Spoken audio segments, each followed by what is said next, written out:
माननीय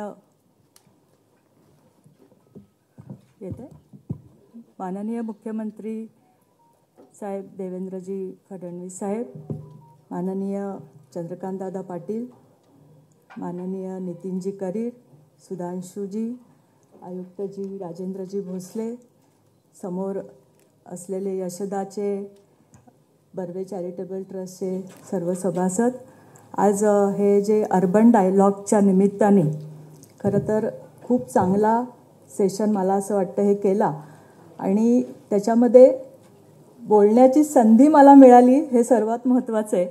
कारण हा विषय जो आहे, जेव्हा आपण म्हणतो की अर्बन डेव्हलपमेंट, एखादी सिटी डेव्हलपमेंट करतो आपण, त्यावेळेस अपेक्षा काय असते.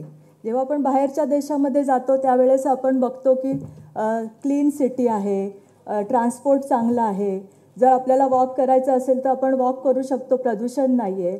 त्यामुळे एखादी सिटी डेव्हलपमेंट करताना किंवा अर्बन डेव्हलपमेंट होताना ज्या गोष्टी लक्षात घ्यायला पाहिजे आणि त्या गोष्टीमध्ये वाहतूक आराखडा असेल, म्हणजे आपल्या सिटीची ट्रान्सपोर्ट सिस्टीम जी आपण डेव्हलपमेंट जेवढे टीपी प्लॅन करतो त्याच्यामध्ये आपण सगळं हे घेतो. म्हणजे वाहतूक आराखडा असेल, पाणी पुरवठा असेल, इन्फ्रास्ट्रक्चर आहे, ड्रेनेज आहे, एनर्जी आहे, या सगळ्या गोष्टी, पूरचं व्यवस्थापन असेल, घनकचरा व्यवस्थापन असेल, त्याचप्रमाणे आपण लो बजेट हाऊसिंग आहे, SRA आहे की स्लम डेव्हलपमेंट आहे. तर आपली सिटी व्यवस्थित करण्यासाठीच्या ज्या ह्या गोष्टी आहे, ह्या सगळ्या मला असं वाटतं की आपण प्लॅनिंग करताना ह्या घेतो.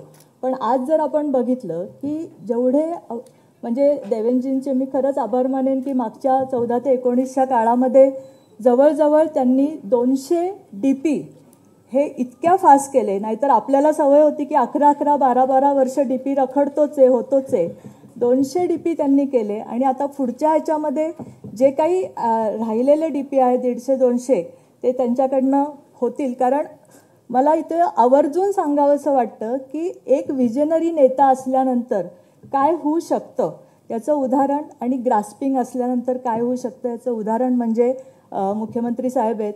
कारण ज्या वेळेस आम्ही काही गोष्टी त्यांच्याकडे घेऊन जातो, तसं उदाहरणार्थ जर आम्ही बघितलं की वाहतूक आराखड्याच्या ह्याच्यामध्ये ज्यावेळेस परदेशी साहेबांना माहीत असेल, ज्यावेळेस 100 दिवसाचा प्लॅन केला त्यांनी UDच्या ह्याच्यामध्ये, तर पूर्ण पॉलिसी बदलण्याचा जो 100 दिवसामध्ये जो प्रोग्राम होता, तो पॉलिसी बदलण्याचा प्रोग्राम आपण हजारो करोड रुपये ज्या गोष्टींवर खर्च करतो, ज्या प्रोजेक्टवर खर्च करतो, त्या प्रोजेक्टचा काय होतंय याचा आपल्याकडे काहीच मला असं वाटतं की प्रोग्रेस होत असताना एखादा प्रोजेक्ट का रखडतो, का आहे, ह्या सगळ्याचा जो डॅशबोर्ड आज मुख्यमंत्री साहेबांनी स्वतःकडे घेतला आणि त्याच्यामध्ये त्यांचं सगळ्यामध्ये पाहणी आणि त्याच्या सगळ्या ॲक्शन मोडवर मी तर म्हणेन की रोजच्या इतक्या मीटिंग ह्या सगळ्या डिपार्टमेंटच्या होतात.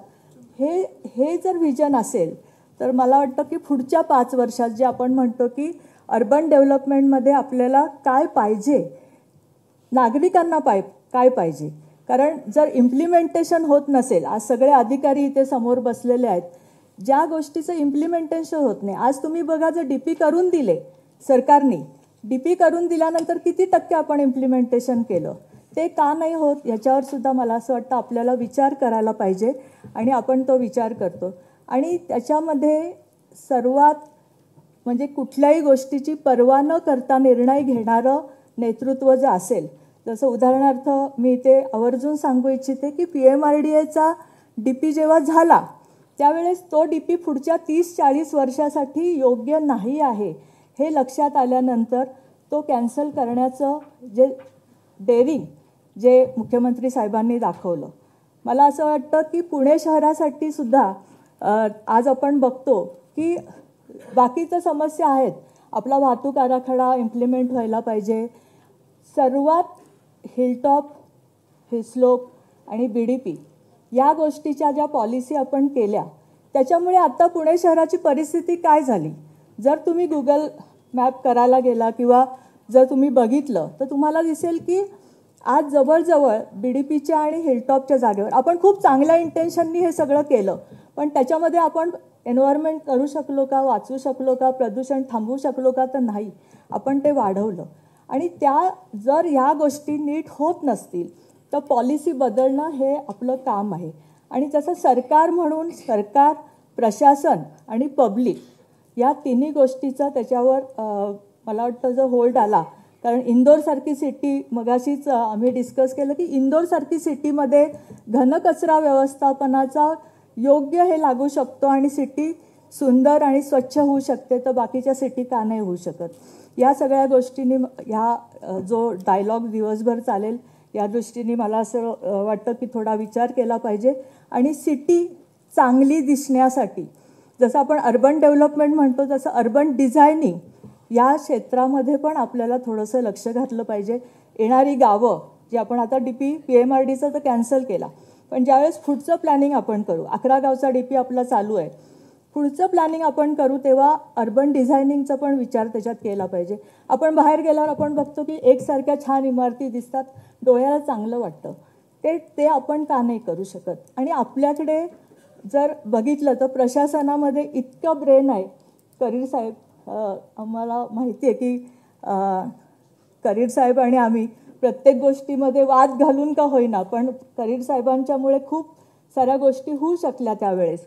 तसं SRAमध्ये स्लम डेव्हलपमेंटमध्ये पण मुख्यमंत्री साहेबांनी मोठा निर्णय घेतला की ज्या जागेवर गव्हर्नमेंटच्या जागेवर ज्या स्लम आहेत त्या स्लम या गव्हर्नमेंटनीच कराव्यात ना, कशासाठी कोणाची वाट बघायची. हा खूप मोठा निर्णय आहे.